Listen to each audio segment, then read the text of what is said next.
Olá, caro aluno, cara aluna, começamos hoje nossa disciplina de História da América, chegando ali no meio para o fim deste semestre.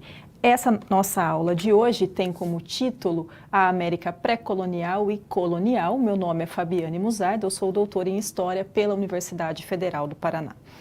Para começar o nosso estudo sobre História da América, eu acho necessário enfatizar alguns pontos.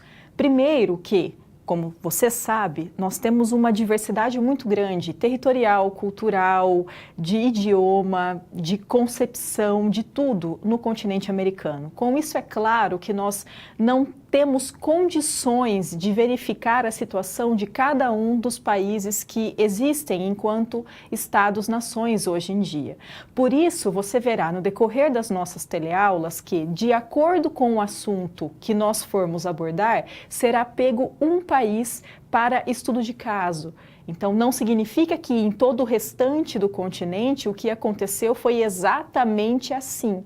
Mas qualquer curso de História da América que você vá olhar ali a ementa, vá olhar a bibliografia básica e a complementar, você vai se deparar com essa situação. Essa diversidade, essa extensão toda, essa história tão longa, faz com que sejam necessários alguns pontos. Dentre eles, a seleção de temas, a seleção de territórios a serem analisados de modo mais aprofundado. Você sabe já, nesse curso de História, que uma das funções, uma das coisas que nós precisamos desenvolver enquanto professores de História, mas principalmente enquanto pesquisadores na área da História, é a seleção, o recorte temporal e espacial. No caso dessa disciplina, esse recorte é bastante visível. Ele precisa ser feito porque, como eu disse várias vezes já, há essa diversidade bastante significativa. E também, se nós pensarmos, na aula de hoje nós vamos começar a falar séculos atrás, sobre os primeiros povos que aqui se desenvolveram.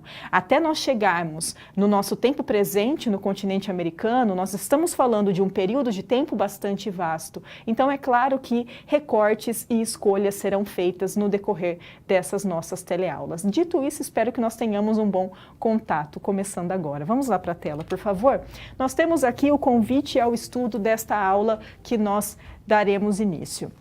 Busca-se entender os termos pré-colonial e colonial numa perspectiva de compreensão da diversidade nesta localidade, que já começa a se constituir por causa da extensão territorial do continente americano e das variadas características geográficas existentes de norte a sul. Perceba que já no convite ao estudo nós temos essa menção à diversidade, à localidade muito extensa e a esse período de tempo que compõe essa disciplina que nós chamamos de História da América.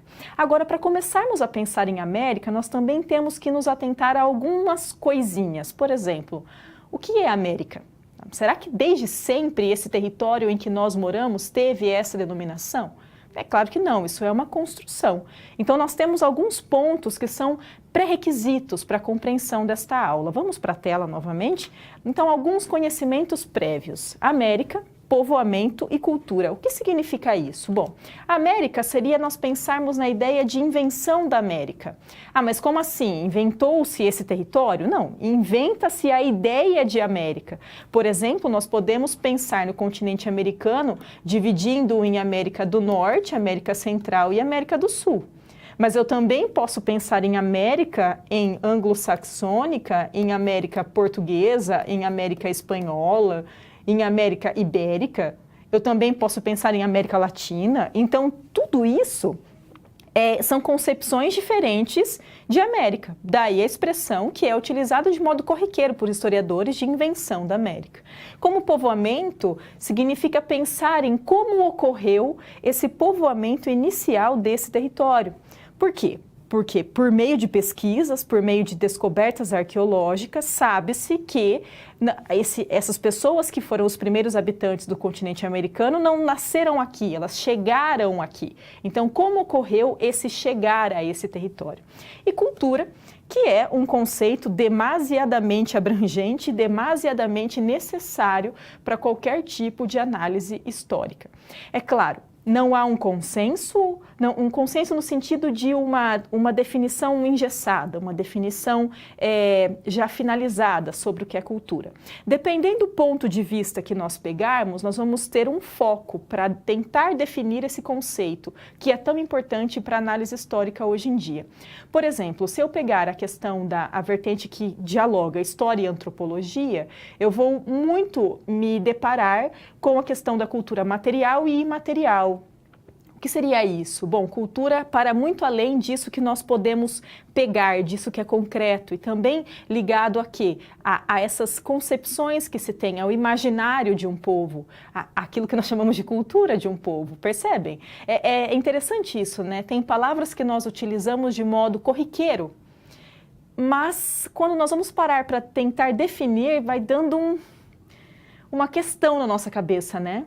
Cultura, com certeza você falou a palavra cultura essa semana, em algum momento, com certeza. E com certeza não parou para pensar exatamente sobre, qual concepção de cultura que eu estou dizendo aqui? Bom, nós, enquanto pensadores, enquanto pesquisadores da área de história, professores de história, precisamos pensar em conceito. Então, quando eu falo em cultura, nós temos que saber que isso abrange uma série de coisas, que vão desde produções de coisas concretas, como eu disse, até a tradição de um povo, até a oralidade de um povo, até os imaginários que se criam, né, as ideias que se tem desse povo e que esse povo constrói também. E eu falei povo várias vezes, nós também temos que pensar em o que é esse povo, né? Perceba então que um conceito vai sempre gerando outro conceito, nós temos sempre que ir pensando sobre eles. Vamos para a tela novamente. Então, aqui nós temos a situação geradora de aprendizagem. Convido você a embarcar na história de Tessá, morador de alguma parte extensa da América, num período em que não há demarcações políticas dos limites ou das fronteiras territoriais. O contexto histórico vivido por ele é o cotidiano da América pré-colonial. Embora Tessá viva nas mesmas condições de seus parentes e outros grupos autóctones que existem nos arredores de seu aldeamento, sua curiosidade faz dele um sujeito diferente, da maioria dos indígenas. Por essas características, ele necessita de momentos de reflexão numa região litorânea próxima à sua aldeia, em que passa horas contemplando o mar. Note que a nossa situação geradora de aprendizagem nada mais é do que uma pessoa, um nativo americano, que pensa sobre as diferentes situações cotidianas dele e do grupo do qual ele faz parte. Então, no decorrer das nossas situações, problemas, diferentes situações vão ocorrer com o Tessá e aqueles que compõem a sua comunidade.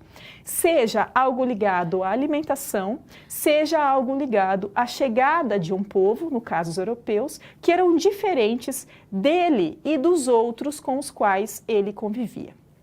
Agora, eu vou mostrar para você um livro que vai ser utilizado diversas vezes na aula de hoje e também nas aulas posteriores. Vamos para a câmara de documentos?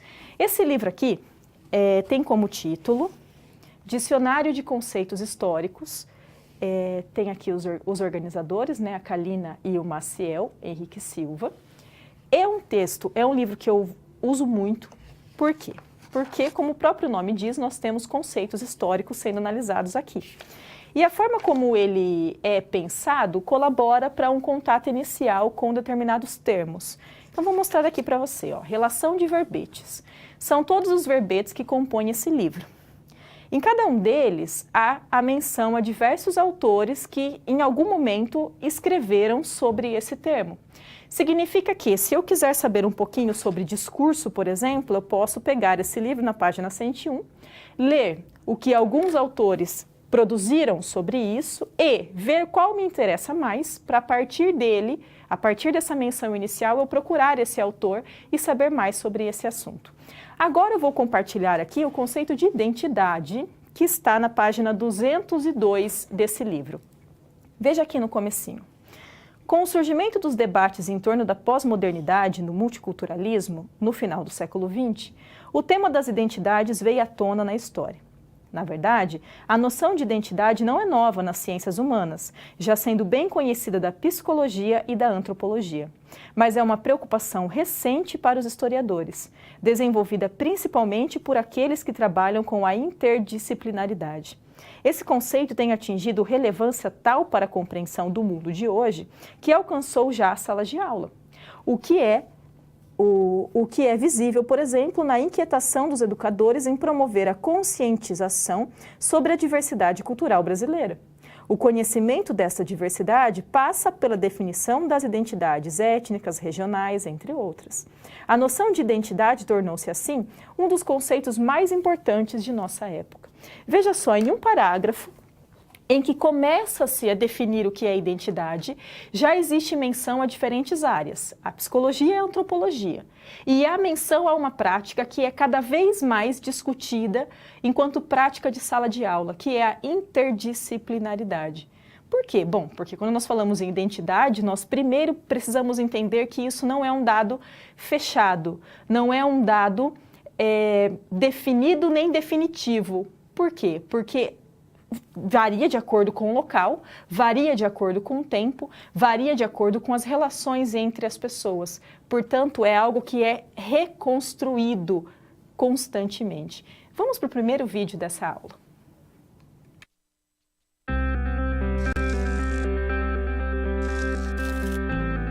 Olá, tudo bem? Espero que esteja gostando dessa aula. Como você pôde perceber, é muito importante estudar o conteúdo da pré-aula no ambiente virtual, antes de conhecer e resolver as situações problema. Vamos lá? As etapas para compreender e resolver as SPs são simples e facilitam os seus estudos.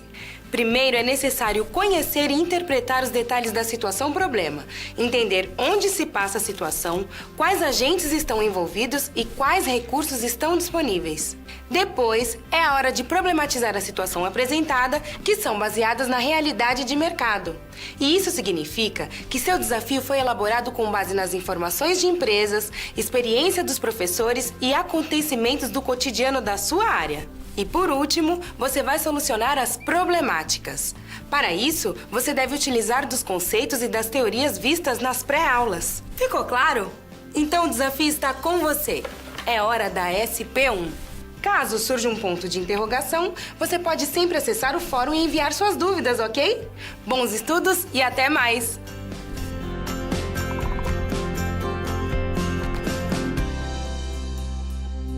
Vamos para a tela, então, ver a nossa primeira situação-problema. Dentre os questionamentos e as reflexões estabelecidas por Tessá, estão perguntas como: de que lugar viemos? Existem outros povos em outros locais além de nós? Quão extensas serão essas terras? O que existirá além do mar? O que tem no céu? Como encontrar solução para tantos problemas que ele e seus companheiros enfrentavam, como a fome e a peste? Veja só, e as tempestades. Quais outros problemas você imagina que esses povos enfrentaram? Quais soluções esses indígenas encontravam no meio ambiente para problemas como a fome e as doenças? Note, nós temos uma pessoa que, para nós pensarmos que é um nativo americano, que está refletindo sobre situações que atingem ele diretamente, como a questão de alimentação ou da escassez de alimentos, das chuvas ou da falta de chuvas, e que também pensa se existe alguma coisa para além daquilo que ele vive, que ele convive, que ele já conhece. Se existem pessoas em outros locais, se existem pessoas, o que tem para além disso, desse mundo conhecido. É a partir dali que nós vamos começar a pensar sobre isso que nós chamamos de história da América. Vamos lá para a tela, por favor? Então, aqui nós temos um conceito. Conceito este que é utilizado corriqueiramente na história. E por mais que nós hoje já saibamos o que ele significa e saibamos o problema do seu uso e a necessidade de sua problematização, mesmo assim, o óbvio precisa ser dito. Então, vamos lá. Pré-história. Todo mundo sabe, né, o que vem antes. Então, pré-adolescência, pré-primário e assim vai, né? Pré-história, o que vem antes da história. Convencionou-se que pré-história é o período de tempo que vai do surgimento do homem até ali a criação da escrita. Percebam isso, criação da escrita. O marco definidor, então, da pré-história para a história propriamente dita seria a criação da escrita. O que eu tenho aqui? Eu tenho um viés bastante marcante, bastante etnocêntrico Por quê? Porque, por exemplo, vários povos que tinham se organizado aqui na América e que tinham inclusive formado sociedades complexas, não desenvolveram a escrita. Por exemplo, os incas. Contudo, eu não posso desqualificar todas essas características que compunham esse povo, tudo que eles desenvolveram, seja no campo agrícola, no campo de conhecimento astronômico, no campo qualquer um que seja, simplesmente porque eles não tinham desenvolvido uma coisa, a escrita. Então, pré-história é um termo que nós nos deparamos em textos da história, contudo, nós precisamos pensar e refletir a vertente etnocêntrica marcadamente europeia que esse conceito tem subentendido. Quando nós falamos em povoamento da América, nós temos diferentes teorias. Teoria por quê? Porque não é algo que chegou-se a um consenso. Porque existem diferentes hipóteses, diferentes teorias que buscam explicar como ocorreu esse povoamento. Cientistas, então, apontam que homens e mulheres chegaram em terras americanas entre 20 e 50 mil anos atrás. Perceba, é um intervalo de tempo bastante significativo, entre 20 e 50 mil anos. Contudo, não significa que uma pesquisa desqualifique a outra, nem nada disso. Nós sempre, em pesquisas acadêmicas, partimos desse pressuposto. Aquilo que já foi conhecido, eu vou partir disso que é conhecido e ver o que eu posso avançar. Em que se baseiam essas pesquisas para tentar descobrir como ocorreu o povoamento da América? Bom, basicamente em vestígios que comprovem a presença humana em algum período. O que pode ser esse vestígio? Pode ser um fóssil, pode ser alguma pintura em caverna, pintura rupestre, pode ser vestígios de fogueira, que é algo que foi encontrado, inclusive pela Nied Guidon, que é uma referência quando nós falamos em pesquisas arqueológicas em contexto mundial, que mora no Brasil faz bastante tempo. Então, qualquer coisa que comprove que o ser humano passou por ali em algum momento. Diante disso, nós temos diferentes teorias. Vamos lá para a tela? Aqui há um mapa. Esse mapa que foi divulgado na revista Nossa História. Aqui tem uma edição do ano de 2005, mas foi utilizado várias vezes depois. Inclusive, é muito usado em livros didáticos para explicar essa questão de povoamento da América. Porque ele é bastante claro, ele é bastante fácil de ser entendido e traz muitas informações, apesar de ser simples. Então, note que nós temos o mundo aqui organizado e o primeiro ser humano partindo aqui do continente africano. Por que isso? Porque os fósseis mais antigos descobertos até hoje, em qualquer pesquisa, foram encontrados na África. Partindo dessa descoberta, de que os fósseis mais antigos foram até hoje encontrados na África, parte-se da teoria, da hipótese, de que o povoamento teve origem no continente africano. De que o ser humano teve origem no continente africano e que, a partir dali, ele se dissipou para outros territórios. Perceba que aqui, por exemplo, nessa cor verde, na setinha verde, nós temos o ser humano saindo da África, indo para o continente asiático, povoando ali a Europa também, passando pelo Estreito de Bering e chegando aqui ao continente americano. Então, essa teoria do Estreito de Bering se baseia em quê?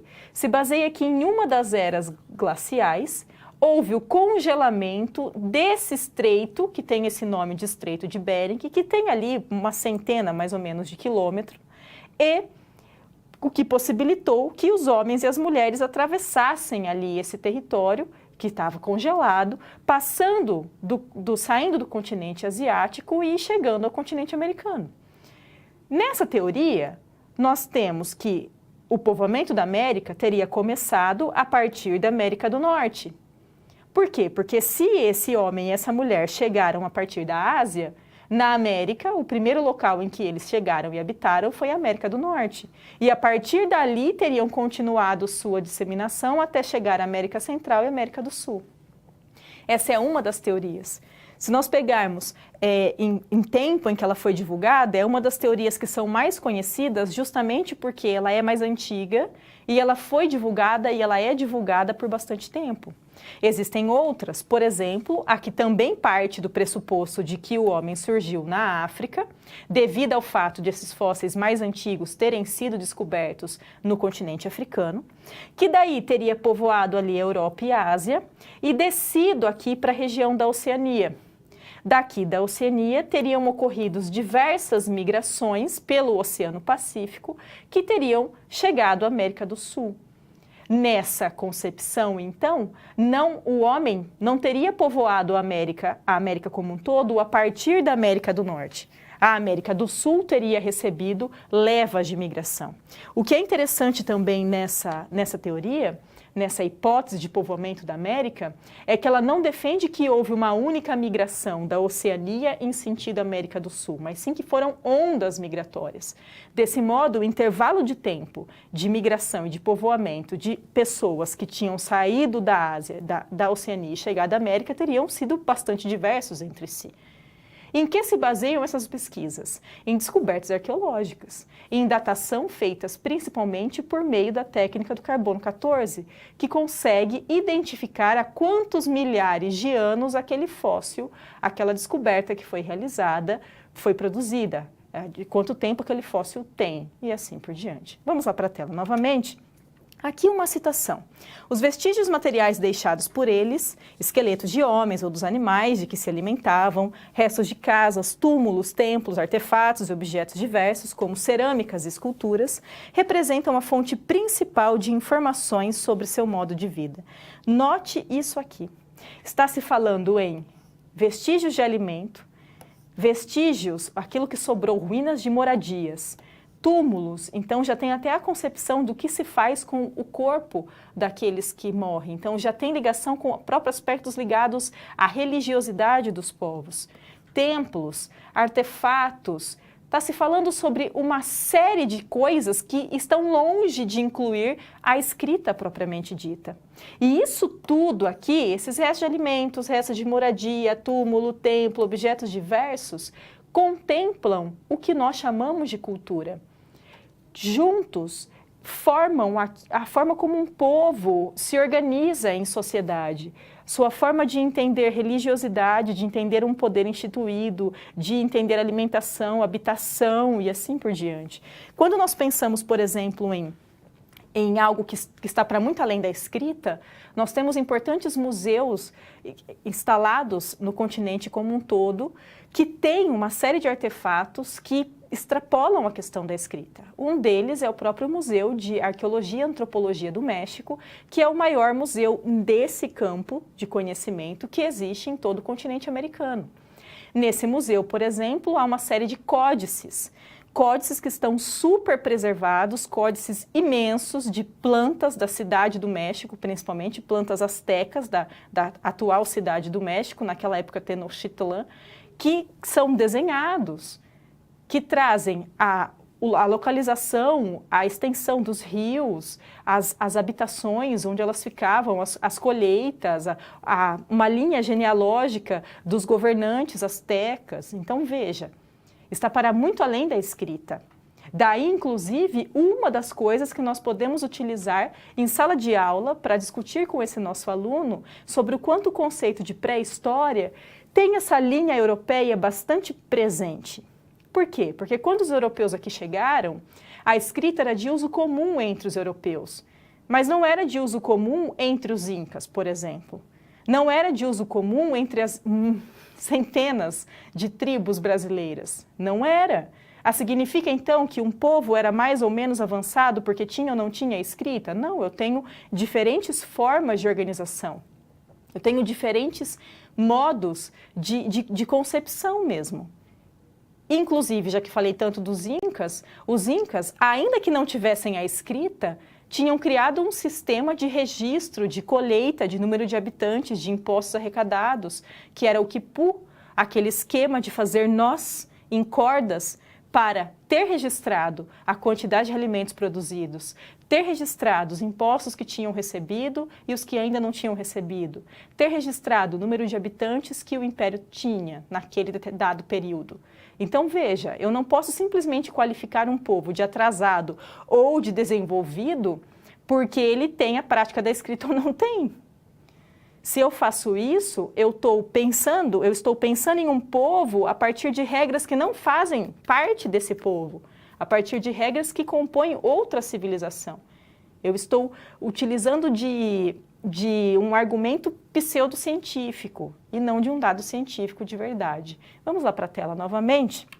Aqui temos uma citação retirada de um outro livro que eu também vou mostrar para você daqui a pouquinho. Não se deve pensar que a passagem da atividade coletora para a agrícola tenha se dado de uma maneira brusca ou por um toque de mágica. Deu-se antes através de um longo processo que inclui cuidadosa percepção dos fenômenos naturais, elaboração de teoria causa-efeito e doses de acidentalidade. O que seriam essas doses de acidentalidade? Veja aqui, um grão caído na terra começa a germinar e é observado em seu crescimento por algumas mulheres que estão coletando na área. Aí temos, provavelmente, a base da transformação. Veja, essa passagem do nomadismo para o sedentarismo, ou seja, desses povos que se locomoviam, que se deslocavam pelos territórios, para um povo que se fixa em um mesmo território e começa a prática agrícola e começa ao trato com os animais para consumo, não se deu no mesmo ritmo, não se deu no mesmo tempo, não se deu do mesmo jeito entre as mais diversas civilizações. O que explica isso? Bom, explica uma série de características, por exemplo, uma série de fatores somados. Por exemplo, uma abundância ou uma escassez de alimentos no território onde esse povo estava. É claro que se tem uma abundância de alimento, ele vai ficar por ali mais tempo e não há uma necessidade tão urgente, pelo menos, de prática agrícola, porque existe bastante alimento à disposição. Agora, se esse povo está no local que tem pouco alimento, de duas uma, né? Ou ele sai dali, vai para outro território, ou ele tenta fazer alguma coisa. Daí já também essa busca por algo que possibilitasse essa fixação no ambiente. Contudo, também nós temos que levar essa acidentalidade, esse acaso em questão, que é, por exemplo, eu estar comendo uma fruta que eu peguei no pé e a semente dessa fruta cair do chão. E eu notar, depois de um tempo, que essa semente que caiu da fruta que eu estava comendo, né, em um sei lá quando, germinou. Que dali está brotando alguma coisa. Não é pensado, não é planejado, é o acaso. Ah, significa então que a Fabiane está dizendo que o início da prática agrícola foi um acaso na vida. Não, não estou dizendo isso e jamais direi, porque isso seria um absurdo. É sempre uma somatória de fatores. Junta-se a abundância ou escassez de alimentos, junta-se a presença ou não presença de água no território, junta-se o estar num território que é mais protegido ou num território que você corre uma série de riscos, uma série de perigos, seja pela presença de uma tribo rival, seja pela presença de animais, seja por qualquer motivo. Junta-se a isso a acidentalidade de começar a se perceber que sementes que caem no chão brotam, viram alguma coisa ligada à alimentação. Isso tudo faz com que a passagem do nomadismo para o sedentarismo ocorra de diferentes formas, de acordo com o povo em questão. Vamos lá para a tela, por favor? Então, para responder essas questões de Tessá, faz-se necessário desconstruir a visão eurocêntrica. O que é isso? É, por exemplo, eu parar de taxar que um povo é mais ou menos desenvolvido porque ele desenvolveu ou não desenvolveu a escrita. O cenário existencial de Tessá se faz propício para refletirmos e fazermos algumas aproximações com o intuito de olharmos para as múltiplas realidades na atualidade que se assemelham muito com a época em que os colonizadores passaram a dominar o continente americano. Perceba, essa ideia, de achar que um povo é mais ou menos desenvolvido, não é algo que se restringe a esse período da história da América. Muito pelo contrário. É algo que se faz presente muito hoje em dia, nas leituras que nós temos do nosso país, do nosso presente. Que vai ao encontro, por exemplo, de algo que é muito discutido por um historiador chamado Nestor Canclini, que analisa a dificuldade que nós, brasileiros, temos de nos entender enquanto latino-americanos. Nós somos latino-americanos, mas nós temos uma dificuldade de nos entender, de nos perceber e principalmente de nos identificar com o restante dos povos latinos, que é muito acentuada. De onde vem isso? Onde será? Vem desta visão, dessa leitura de história que, apesar de nós batermos tanto nessa tecla, insiste em hierarquizar povos, insiste em achar que um povo é mais ou menos desenvolvido porque construiu isso ou deixou de construir isso, porque desenvolveu a escrita ou porque não desenvolveu a escrita. Então nós, enquanto professores de história, precisamos começar a quebrar essas ideias, esses estereótipos. Como que nós fazemos isso? Primeiro é conhecendo nossa história. Porque conhecendo nossa história, nós temos a chance de valorizar essa história. Sem conhecer a história, não há possibilidade de valorização, obviamente, né? Vamos ver o segundo vídeo da aula de hoje.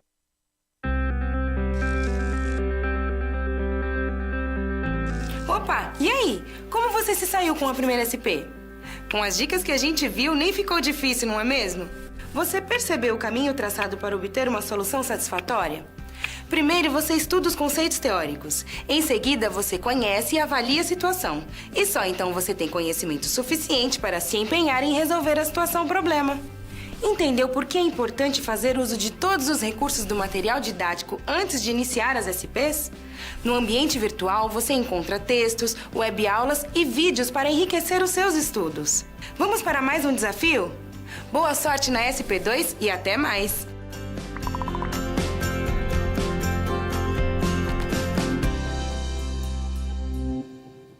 Vamos ver então a nossa segunda situação-problema. Vamos para a tela. Tessá e seu povo, com o tempo, foram se organizando e conseguiram estruturar o local em que viviam, com fortificações mais protegidas e moradias mais resistentes. No centro de seu povoado estava o local em que eles prestavam seus ritos religiosos, pedindo a proteção aos deuses. Eles também desenvolveram técnicas de caça e plantio de alimentos, o que os fizeram fixar-se em um único local, constituindo-se assim as primeiras comunidades primitivas da América. Você conhece alguma prática agrícola que herdamos desses povos? Quais seriam as principais culturas agrícolas utilizadas por esses aldeamentos? Quais traços ou dados da cultura indígena foram preservados e que ainda hoje mantêm-se na sociedade brasileira? Você conhece algum rito religioso herdado desses povos? Perceba, nós temos aqui uma tentativa de ligação entre esse passado americano com a nossa realidade atual. Por meio do quê? Por meio de questionamentos como: você conhece alguma alimentação que era marcante naquele povo e que até hoje está aqui na nossa alimentação? Você conhece algum aspecto religioso que foi desenvolvido ali, que está presente agora? Então, um jeito de tentar articular o passado ao nosso presente, que é algo que, quando nós pegamos, por exemplo, as legislações educacionais, aquilo que os PCNs tanto falam, sempre há essa busca por tentar articular o passado à realidade do aluno, de modo a tornar mais inteligível a história para esse aluno, tornar algo que ele tenha uma maior facilidade de entender, de conseguir imaginar, de conseguir visualizar. Vamos lá para a tela novamente. Então, que fato histórico marca o surgimento da América?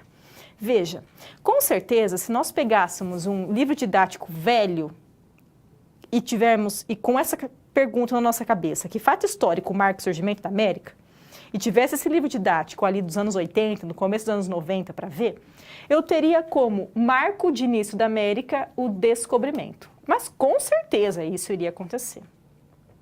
Agora, será que eu posso mesmo considerar que a América surgiu a partir disso?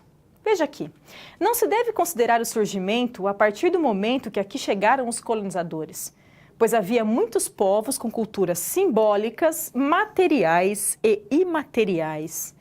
O que é isso? Bom, se eu falo que a história da América começou a partir da chegada do europeu, é a mesma coisa que dizer o seguinte: tudo aquilo que existia aqui, todas essas civilizações, sejam as mais complexas, como os astecas, incas e maias, sejam as menos complexas, mais ou menos complexas, entendam pelo extensão territorial que eles conseguiram povoar, pelo tipo de construção que eles desenvolveram, pelo conhecimento astronômico que tinha, pelas técnicas de cultivo. Então, não estou hierarquizando esses povos. Estou falando que algumas construíram coisas mais grandiosas e ocuparam uma extensão territorial maior e possuíam uma ligação maior entre si, enquanto um grupo que compõe um dado território. Então, sejam astecas, incas e maias, sejam as centenas de tribos, as milhares de tribos que habitavam o território que hoje nós chamamos de Brasil e outras partes também da América, significa dizer que nada disso tinha importância. Que somente passou a ter importância a partir do momento que esses espanhóis, que esses portugueses, que esses ingleses, que esses franceses vieram para cá. Significa desqualificar toda uma história, desqualificar toda a história de diversos povos. Significa, mais uma vez, insistir nessa visão etnocêntrica, mais especificamente nessa visão eurocêntrica. Tá, mas como que eu posso trabalhar isso então? Vamos lá para a tela, por favor. As diferenças naturais existentes entre regiões da América provocaram um processo de adaptação diversificada a partir das necessidades impostas pelo meio ambiente, dando origem a culturas bastante distintas. Aqui nós temos, nessa citação, uma referência direta às diferenças naturais, ou seja, as características de meio. O meio é algo que precisa ser levado em consideração quando eu penso no desenvolvimento de um povo. Por quê? Por exemplo, os incas se desenvolveram na região andina, na Cordilheira dos Andes. Significa o quê? Que para eles desenvolverem a agricultura, eles precisaram adaptar essa prática agrícola à condição de relevo que eles tinham, que era um relevo montanhoso. Ou seja, o meio interfere na prática agrícola desse povo. Contudo, eu dizer que o meio interfere na prática agrícola ou que o meio interfere em qualquer outro aspecto é muito diferente de dizer que o meio define alguma coisa. Note a diferença. Pode parecer de imediato que é só uma palavra, que diferença que faz. Não, faz toda a diferença. Se eu falo que o meio define algo, é como se eu dissesse que não dava para ser outra coisa. Não dava para ser de outro jeito. Não dava para se pensar em outra prática agrícola. Não dava para se pensar em outra técnica de deslocamento de pessoas, de produtos. Não dava. Definir é muito fechado, é muito engessado. Agora, se eu falo o meio interfere na prática agrícola, por exemplo, significa que os incas, quando iam produzir seus gêneros agrícolas, precisavam, obviamente, arrumar um jeito de adequar essa prática ao relevo em que eles moravam. Ponto. Interfere, não define. Daí nós temos um diálogo bastante grande entre a história e a antropologia. Por exemplo, com Geertz, que vai para a antropologia cultural e no livro, que é um clássico dele, analisa essas questões de que o meio ele faz parte, claro, da cultura de um povo. Mas não é ele que define, ele faz parte dessa cultura. Vamos para a tela, por favor? Aqui nós temos um mapa. Nesse mapa, há menção a diferentes povos que habitaram o continente americano de modo integral. Então, por exemplo, os esquimós. Aqui nós temos os tupis, os gês, os guaranis, tupis de novo, caraíbas. Então, desde essas civilizações que eu chamei há pouco de menos complexas e que é um termo utilizado de modo recorrente na literatura da história. E aqui nós temos as 3 civilizações mais complexas que se desenvolveram nesse território. Então, os astecas, os maias e os incas. Como disse há pouco, os incas, por terem se desenvolvido nesse pedaço do continente americano que é marcado pela existência da Cordilheira dos Andes, precisaram pensar em estratégias para o seu desenvolvimento que levassem em consideração as características geográficas. Então, não é à toa, por exemplo, que eles utilizavam para diferentes fins as lhamas. Não é à toa que eles tiveram estratégias agrícolas bastante desenvolvidas. Não é à toa que isso foi feito. Quando eu penso em astecas, os astecas se organizaram basicamente onde hoje fica o México. Se eu penso na cidade do México, todo o redor da cidade do México tem água. Os astecas, então, tinham, no território em que eles habitavam, a presença muito grande de água. Essa presença poderia ser um benefício, como poderia também ser um obstáculo para o deslocamento, seja de pessoas ou seja de produtos. O que os astecas desenvolveram? Canais. Para quê? Para se deslocar, para ir de um ponto a outro, por meio desse canal.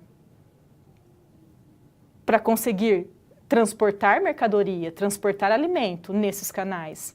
Eu poderia simplesmente falar que não dava para eu ir até outro lugar porque tem água aqui no meio, mas eu poderia arrumar um jeito, desenvolver uma embarcação e de organizar esses canais de um determinado modo que tornasse possível essa navegação. Para ficar mais claro, eu trouxe uma imagem. Vamos lá para a tela, por favor. Aqui nós temos um dado que é bastante interessante sobre esse recurso que nós devemos nos valer em sala de aula. Então, os agrônomos do século XX que impressionaram-se com a evidência arqueológica de técnicas de mudança de curso de água de vale a vale anteriores à conquista. O que é isso? Quando eu pego agrônomos em séculos muito posteriores ao desenvolvimento desses grupos e se impressionar-se com técnicas agrícolas, com técnicas de mudança de água, eu tenho o quê? Eu tenho a comprovação de que os povos que aqui viviam tinham desenvolvimento. Eu tenho a comprovação de que os povos que aqui viviam deram seu jeito. Deram seu jeito de mudar curso de água. Os povos que aqui viviam construíram pirâmides para adoração de seus deuses. Construíram pirâmides para observação. Construíram diversas coisas. Ou seja, eu começo a quebrar essa ideia de que esses povos americanos precisavam da presença do europeu para se tornarem civilizados. Agora, se eu sigo essa linha de que a história da América começa com o descobrimento e de que o europeu era o civilizado e de que a cultura europeia era a cultura boa e que o povo americano precisava entrar nessa cultura, eu ignoro tudo isso. Eu ignoro toda essa técnica de mudança de curso de água, toda essa técnica de conseguir desenvolver uma civilização, de conseguir manter uma comunidade viva, de conseguir passar uma tradição adiante, que foi muito marcante em séculos onde os europeus não tinham a menor ideia de que todo esse território aqui existia. O que ocorre, então, não é o início da história da América a partir disso que, em épocas anteriores, foi chamada de descobrimento. O que ocorre é a inserção desse pedaço de território que nós chamamos de América a uma outra vertente, a uma outra concepção, a um outro modo de vida, que é o modo europeu, que buscavam naquele contexto, inclusive, a base mercantil.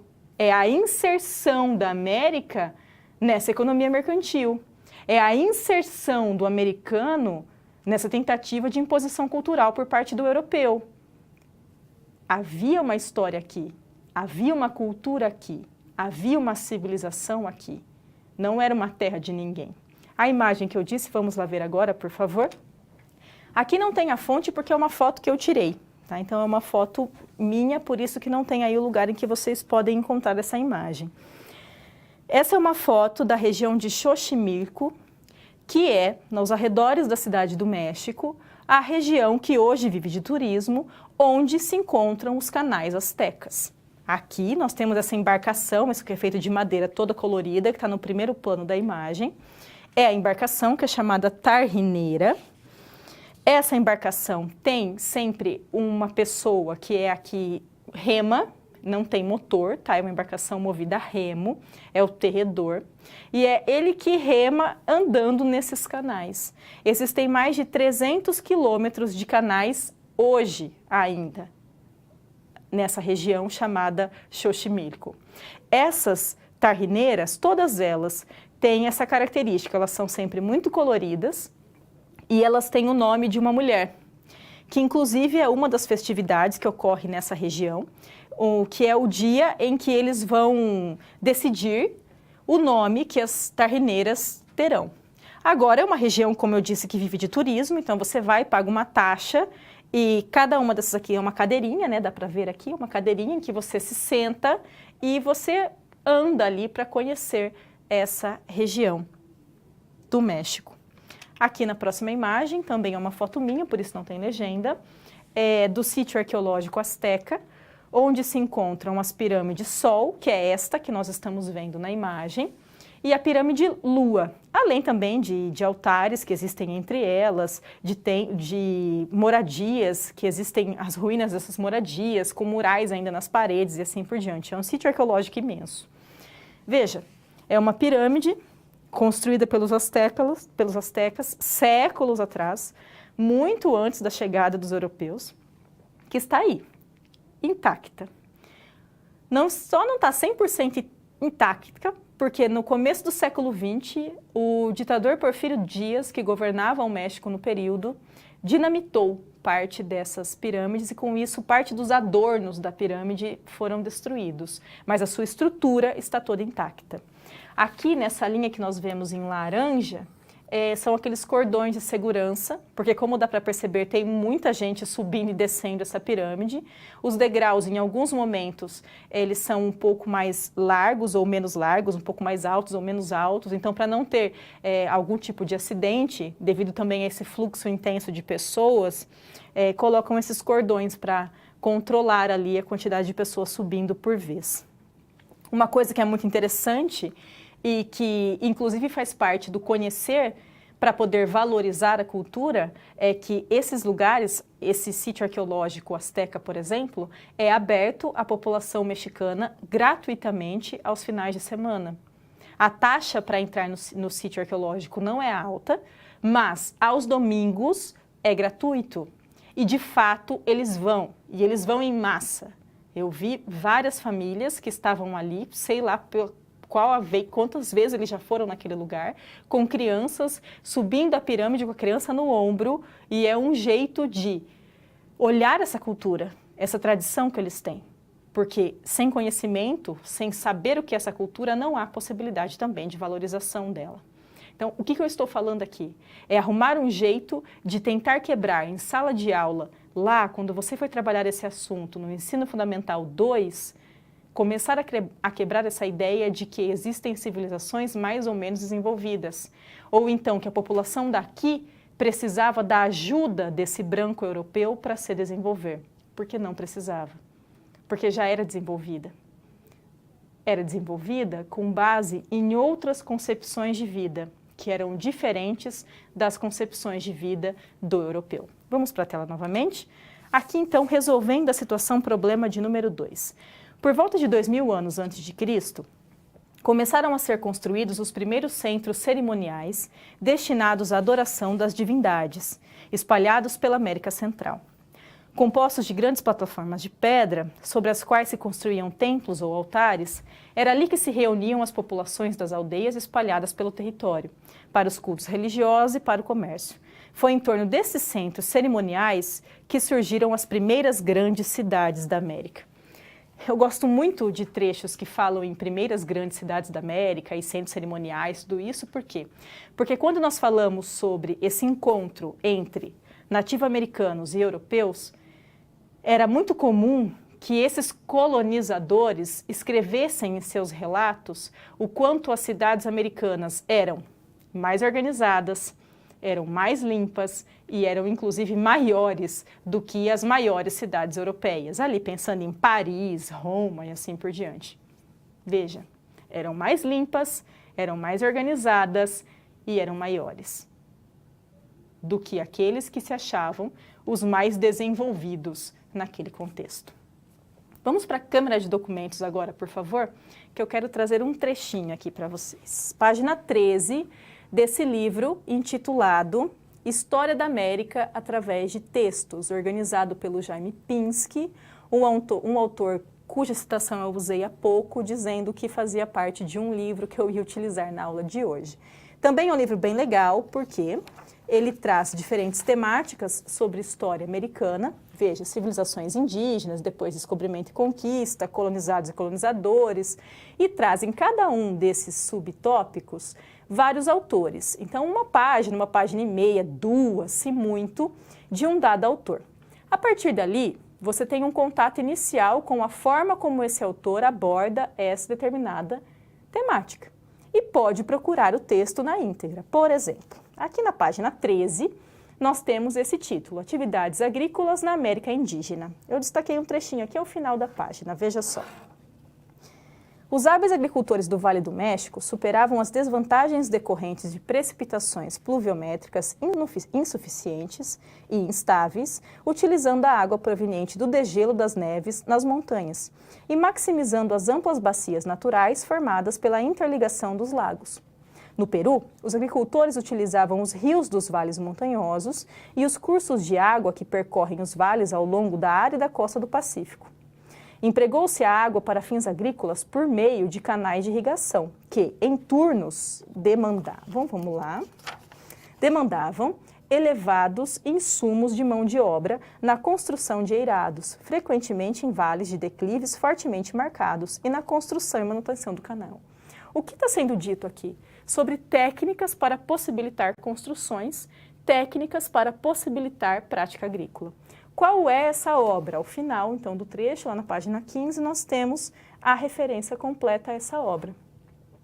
Ou seja, você tem um contato inicial com o autor e depois a referência da obra, aí você pode procurar esse texto na íntegra e conseguir saber mais sobre o modo como ele é abordado. Vamos para o próximo vídeo.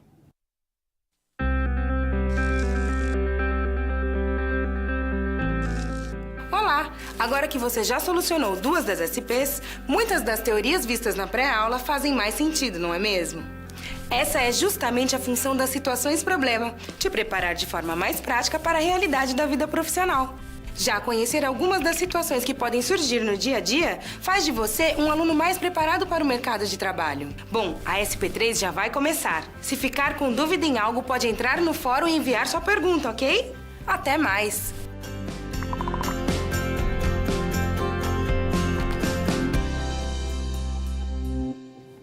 Vamos lá então para a nossa terceira situação-problema. Tessá acordou um dia desorientado e assustado com o tumulto em seu povoado. Ao lado de fora de sua habitação, ele pôde avistar no litoral várias embarcações chegando. Qual reação você teria ao perceber outros seres chegando de um lugar que você nunca imaginaria que existisse? Isso é muito complicado de tentar entender, né? Porque nós temos a mania de achar que conhecemos tudo, né? Apesar de ser impossível conhecer tudo. Mas tente imaginar, você, no século XV, né? De repente, se depara com alguém na sua frente que tem outras características físicas completamente diferentes das suas, um cabelo de outra cor, pelo na cara. Você nunca tinha visto isso, um pelo na cara. Umas roupas que não tem nada a ver com as roupas que você tem, com aquilo que você usa, ou com as pessoas que você conhece e que você convive e usam. Se não bastasse isso, eles falam um negócio que você não tem a mínima ideia do que é. Não tá bom o suficiente? Eles chegaram sei lá de onde, numa embarcação de um tamanho que você nunca viu, vindo de sei lá onde. O estranhamento que isso gera. Quem é essa pessoa que está aqui? O que é isso na cara? O que é esse idioma? O que eles estão falando? O que eles querem? De onde eles vieram? O que eles estão fazendo aqui? O que é isso? Veja, o que você faria, né? Se deparasse com isso, que você não tem a mínima ideia do que está acontecendo de verdade. Vamos lá para a próxima tela, por favor. Não será difícil convir que o problema fundamental da história americana consiste em explicar satisfatoriamente o aparecimento da América no seio da cultura ocidental. Porque essa questão envolve a maneira de se conceber o ser da América e o sentido que se há de atribuir à sua história. Como disse há pouco, quando ocorre essa chegada do europeu aqui à América, o que nós temos é a inserção do continente americano a essa sociedade mercantil que era a base de desenvolvimento do europeu. Pois bem, todos sabemos que a resposta tradicional consiste na afirmação de que a América resultou do seu descobrimento. Veja, a América resultou do seu descobrimento. Ligada a quê? Ligada a essa visão tradicional, hipertradicional da história. Ideia que tem sido aceita como algo por si só evidente e constitui, nos dias de hoje, um dos dogmas da historiografia universal. Agora, a parte realmente interessante dessa citação. Mas é possível realmente afirmar-se que a América foi descoberta sem que se incorra em um absurdo? Esta é a dúvida com que queremos iniciar estas reflexões. Veja, desde o início dessa aula de hoje, nós estamos falando uma coisa. Havia diferentes povos aqui no continente americano. Povos estes que se organizavam de diferentes maneiras. Ponto. Em um determinado momento, houve a chegada desses europeus. Se eu uso o termo descobrimento para fazer referência a esta chegada do europeu aqui, eu estou invalidando, eu estou desqualificando, eu estou ignorando tudo que aqui existia. Ah, mas como que eu posso chamar então? Bom, pode chamar de muitos jeitos. Um dos jeitos, encontro. Encontro de culturas, encontro dessa cultura europeia com a cultura do povo americano. Pode chamar também de invasão. Pode, facilmente pode chamar de invasão. Ah, mas então significa que desde sempre, desde que o europeu chegou, o contato já foi ruim? Não, a gente está cansado de saber que não foi um contato belicoso, um contato que foi conflituoso desde o princípio.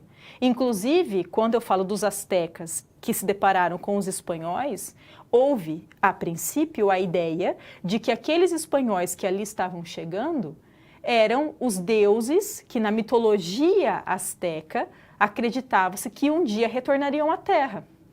Inicialmente, acreditou-se que eles eram esses deuses voltando para a Terra. Depois se percebeu, por meio do desenvolvimento desse contato, que eles estavam longe de ser esses deuses. Mas então não foi um contato belicoso desde o começo, mas se tornou belicoso e se tornou ruim bem rapidamente. Vamos lá para a tela, por favor. Esse trecho gosto bastante. Veja só. Desta forma, quando se fala que a viagem de Cabral é o descobrimento do Brasil, é preciso fazer as duas críticas. A crítica do etnocentrismo. Vamos lá, primeira crítica. Que está na palavra descobrimento. É a que eu falei até agora.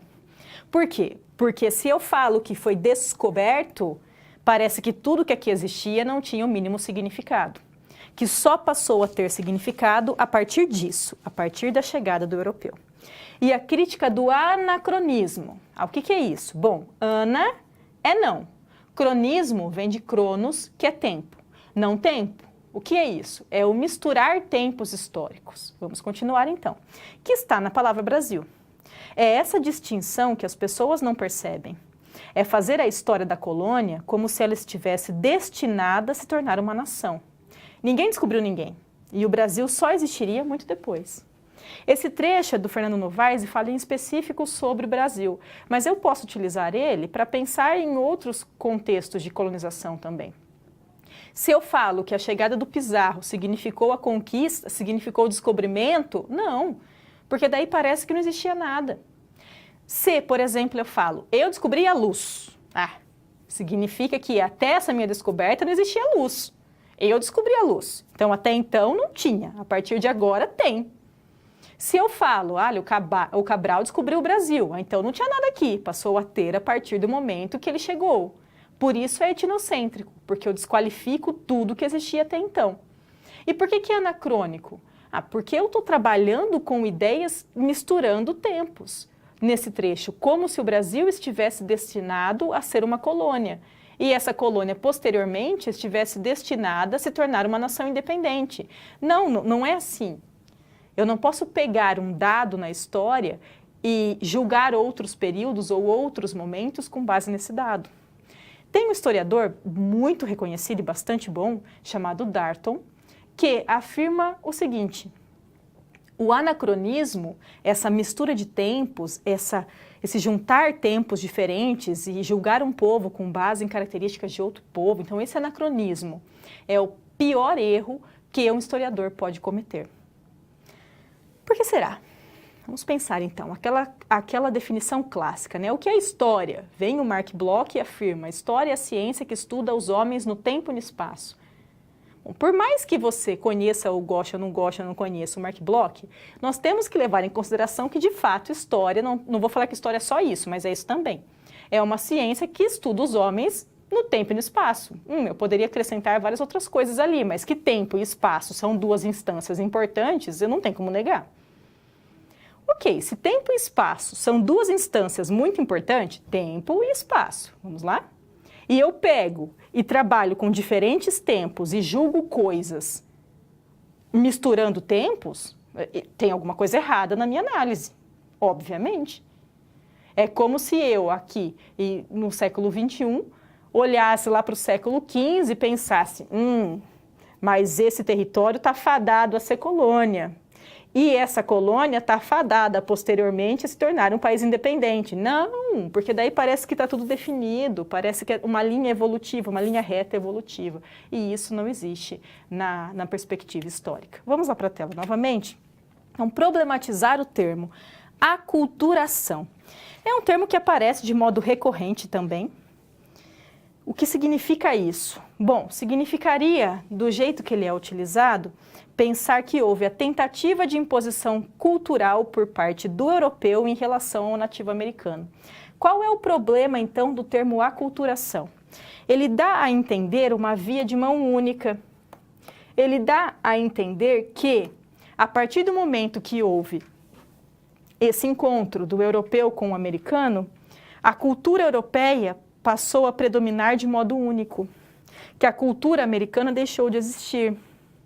Dá a entender que o europeu não só tentou impor a sua cultura, como conseguiu impor a sua cultura. Então, esse é o problema de um termo como aculturação. Mas o que eu posso utilizar, então? Eu posso utilizar, por exemplo, encontros, trocas culturais, encontros culturais. Tem um autor muito legal chamado Sergei Gruzinski, que é um autor francês, mas que mora no México há bastante tempo e estuda a América Latina, principalmente México, que cria ali o conceito de mestiçagem, numa leitura muito legal de mestiçagem. Não é que o conceito de mestiçagem já não tivesse sido utilizado por autores desde muito tempo. Mas aqui ele tem uma leitura que une muito a história com a antropologia e ele parte de conceitos como nebulosa, hibridização, que são muito legais.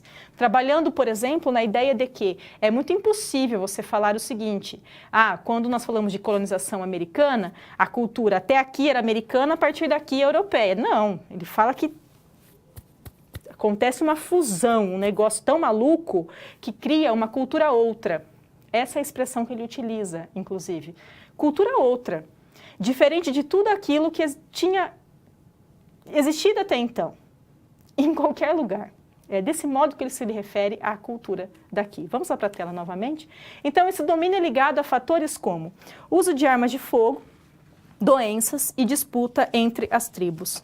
Pensem comigo, hoje nós nos assustamos com arma de fogo, bastante. E nós sabemos o que ela é. Inclusive, faz parte do nosso susto, né? Assusta bastante. Agora, imagina um indígena que nunca tinha visto aquilo, não tinha a menor ideia do que aquilo poderia causar, com aquele barulho que aquilo gera ainda, o quanto gerava o caos. Então, é um domínio que se vale de armas de fogo, não necessariamente por meio do uso mesmo dessa arma, mas também pela simples existência dela e pelo barulho que ela gera e pelo não conhecimento do impacto que ela pode gerar. Doenças, por quê? Coisas bobinhas, como gripe, cárie, que não faziam parte do cotidiano daqui, e o sistema imunológico da população nativa não tinha nenhuma resistência a elas, e que para os europeus era corriqueiro. Disputa entre tribos, por quê? Porque astecas, incas e maias, e as outras tribos também, não conseguiram dominar esse território com base em comunidades igualitárias. Eles dominaram tribos, eles dominaram comunidades, então havia rivalidade entre si. Os espanhóis se valeram dessas rivalidades para conseguir derrubar o Montezuma nos astecas. As rivalidades entre as tribos. Junta isso tudo, nós temos como entender como esse processo de domínio aconteceu. Vamos lá para a tela novamente.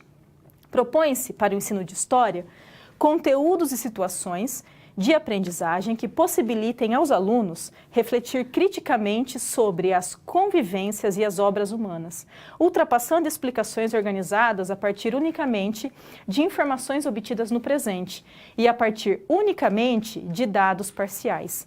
Propõe-se assim que os alunos conheçam e debatam as contradições, os conflitos, as mudanças e as permanências, as diferenças e as semelhanças existentes no interior das coletividades e entre elas, considerando que estão organizadas a partir de uma multiplicidade de sujeitos, grupos e classes, com alguns interesses comuns e outros diferentes, de uma multiplicidade de acontecimentos econômicos, sociais, políticos, culturais, científicos, filosóficos e de uma multiplicidade de legados históricos, contínuos e descontínuos no tempo.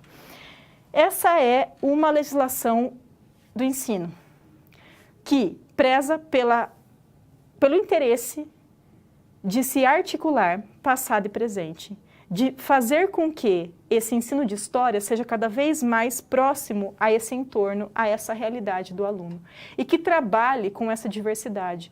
Quando eu falo também em povos americanos e europeus, parece que todos os povos americanos eram iguais entre si, né? E que os europeus eram iguais entre si, mas é óbvio que não.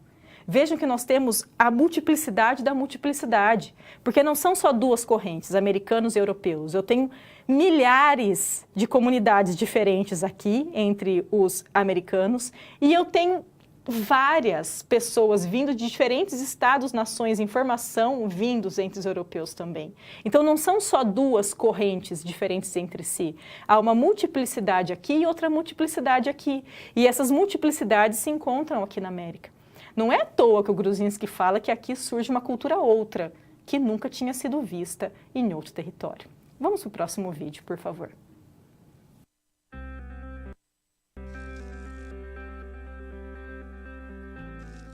E agora que todos os desafios foram concluídos com sucesso, é hora de refletir sobre o que foi visto. O objetivo das SPs é ampliar o seu conhecimento e te ensinar a como utilizar na sua realidade profissional os conceitos vistos aqui. Essa é uma metodologia que exige muita proatividade e empenho da sua parte, já que segue o modelo de uma das tendências mais avançadas no mundo, a sala de aula invertida. E em contrapartida, vai te transformar num profissional diferenciado e mais qualificado para desempenhar as funções da sua profissão. Por isso, faça bom uso dos materiais e das interatividades oferecidas. Ah, não deixe de acessar o seu ambiente virtual e completar a sua pós-aula, ok? Cada parte do processo é essencial para a sua aprendizagem. Até mais! Chegando já nas últimas discussões da nossa aula, eu trouxe um trechinho de um poema asteca. Vamos para a tela, por favor. O título é Canto Triste. Nos caminhos jazem dardos quebrados, os cabelos estão espalhados, destelhadas estão as casas, incandescentes estão seus muros. Vermes abundam por ruas e praças, e as paredes estão manchadas de miolos arrebentados. Perceba que até esse último verso há uma violência que ela é muito violenta, é absurdamente violenta, mas ela ainda está ali, não de modo tão óbvio. No último verso já vem a obviedade, miolos arrebentados. Continuando. Vermelhas estão as águas, como se alguém as tivesse tingido. E se as bebíamos, eram água de salitre.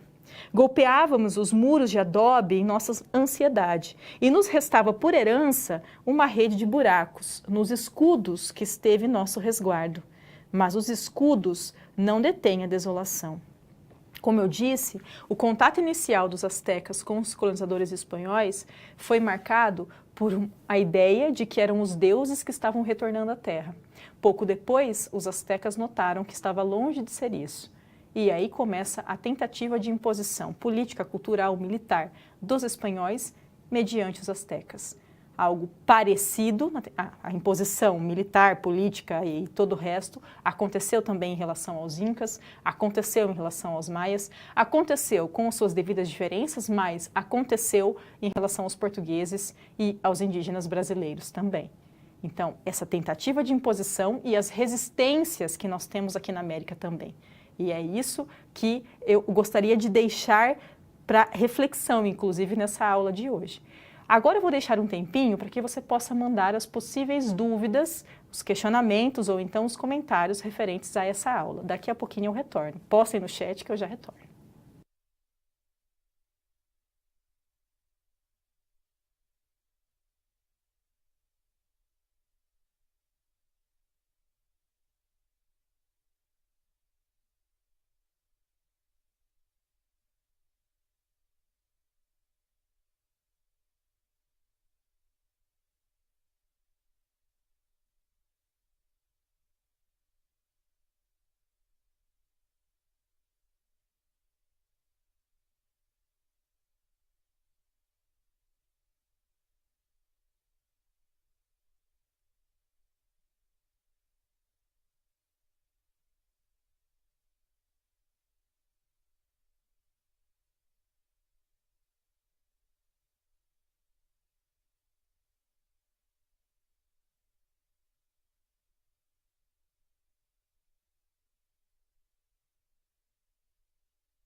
Uma pergunta: como se deu a chegada via Oceano Pacífico até a América do Sul?